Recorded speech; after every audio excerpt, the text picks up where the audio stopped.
ঘরে আমার অসুস্থ মেয়ে একলা আছে, আমায় এক্ষুনি ওষুধ আনতে যেতে হবে। তাই জন্যই তো বলছি, ওই যে একটা ছোট গাছ দেখা যাচ্ছে, ওর পাতা তুলে পেটে খাইয়ে দিলেই পেট ঠিক হয়ে যাবে। তুমি ঠিক বলছো? আমি এক্ষুনি নিয়ে যাচ্ছি। দিশেহারা ভুবন কিছু না ভেবেই দ্রুত সেই পাতা তুলে নিয়ে চলে যায়।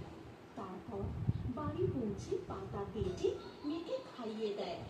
আর কিছুক্ষণ পর, বাবা, আমার কি হয়েছে? তুমি আমার অবাক হয়ে আমার দিকে তাকিয়ে আছো কেন? কিছু না, কিছু না, একটু জ্বর হয়েছিল, ওষুধ দিয়েছিলাম।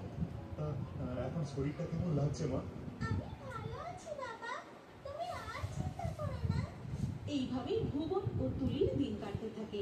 আর তন্নি সব সময় তাদের সাথে ছায়ার মতো ঘুরে বেড়ায়।